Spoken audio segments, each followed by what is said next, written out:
আলি তো নাই ফলি তো নাই, মানে সাইড ট্যাঙ্গি ব্যাং মাফা যায় কিন্তু মানুষ মাফা যায় না। বন্ধু বদলানো যায় কিন্তু প্রতিবেশী বদলানো যায় না। আল্লাহর কসম সে ইমানদার নয়। এই জায়গায় আমাদের নিজস্ব স্বার্থে এগুলো করা উচিত। আজকের ভিডিওয়ে সম্পূর্ণ অন্য ধরনের একটা বিষয় তুলে ধরছি। ভালো লাগলে শেয়ার করবেন, শেষ পর্যন্ত দেখবেন। কেউ একজনে কইছিল সাইড ট্যাঙ্গি ব্যাং মাফা যায় কিন্তু মানুষ মাফা যায় না।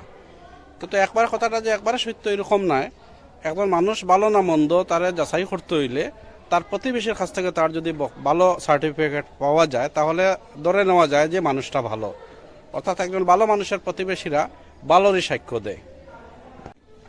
বাইরে অন্য কোথাও আমি যতই ভালো কিছু বলি না কেন, আমি সত্যিকারের ভালো মানুষ কিনা সেটা আমার প্রতিবেশীরা বিলক্ষণ জানে। তো প্রতিবেশীর কাছে আমার ছবি কেমন, তা আমি কি প্রতিবেশীর জন্য উপকারী, প্রতিবেশী কি আমার কাছে নিরাপদ, সে কি নিরাপদ ফিল করে, সে নিজেকে আপন মনে করে কি আমাকে, এই বিষয়টা আমাদের আত্মসমীক্ষা করা উচিত। মহানবী হযরত মুহাম্মদ বলেছেন, সেই উত্তম প্রতিবেশী যার হাত এবং মুখ থেকে তার প্রতিবেশী নিরাপদ থাকে।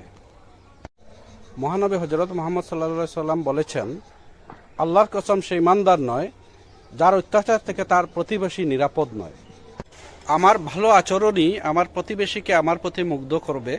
আমার ভালো আচরণই তার কাছে আমাকে ভালো মানুষ হিসাবে পরিচয় তুলে ধরবে। তার বিপদে আপদে তার সুখে দুঃখে পাশে দাঁড়ানো প্রতিবেশী হিসাবে আমার কর্তব্য।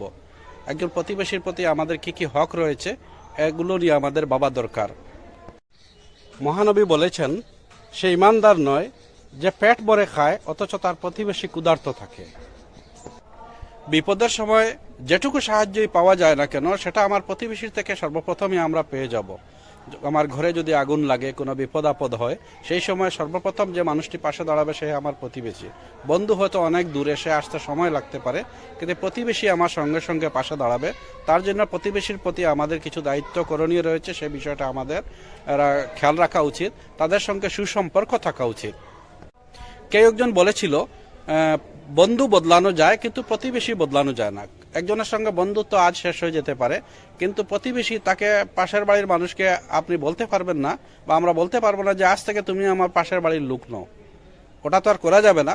তো তাদের জন্য একটু অ্যাডজাস্টমেন্ট করা, তাদের সঙ্গে ভালো আচরণ করা, তাদের সুখে দুঃখে পাশে দাঁড়ানো, বিপদে আপদে খবর নেওয়া, এগুলি আমাদের মানুষ হিসাবে কর্তব্য। নিজের স্বার্থের জন্য নৈতিক দায়িত্ব হিসাবেও দরকার। আর ধর্মীয় বিধিনিষেধ তো রয়েছেই। হযরত মুহাম্মদের বিভিন্ন বাণী রয়েছে প্রতিবেশীর হক নিয়ে।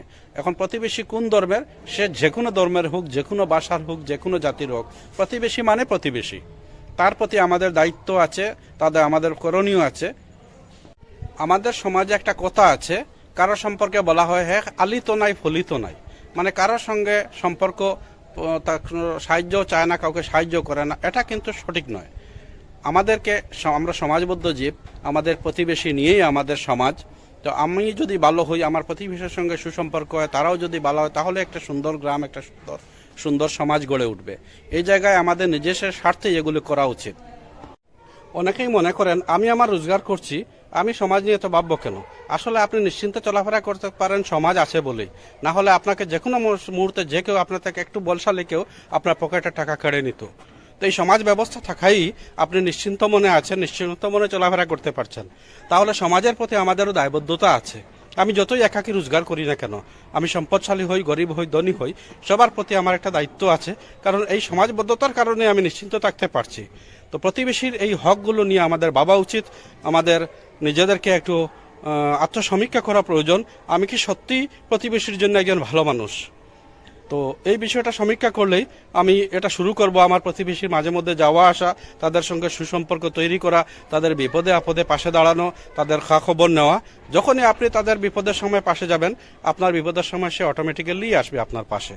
এটা মানবিক দায়িত্ব। আপনি যখন তাকে বাঁকা দৃষ্টিতে তাকাবেন, সেও বাঁকা দৃষ্টিতে তাকাবে।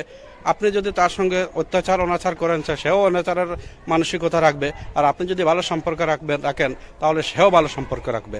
চাই সে হিন্দু, মুসলিম, আসামি, বাঙালি, হিন্দি, যে কোনো ভাষাভাষী হোক, যে কোনো ধর্মের হোক, যে কোনো কাস্ট ক্রিড, যে কোনো ইটাই হোক না কেন, তার সঙ্গে সম্পর্ক থাকাটা জরুরি, শুধুমাত্র নৈতিকতা বা সমাজের জন্য না, শুধু নিজের স্বার্থেও। তাই আসুন আমরা সবাই মিলে একটা সুন্দর সমাজের গঠনের জন্য আমরা প্রতিবেশীর জন্য আদর্শ হই, একজন উত্তম প্রতিবেশী হই, একজন আদর্শ প্রতিবেশী যেন হতে পারি। এই বিষয়টাকে আমরা মাথায় রাখা উচিত। আসুন সবাই মিলে চেষ্টা করি নিজেদের মাধ্যমে, নিজের আচরণের মাধ্যমে, ভাবনার মাধ্যমে, কাজের মাধ্যমে একটা সুন্দর সমাজ গড়ি।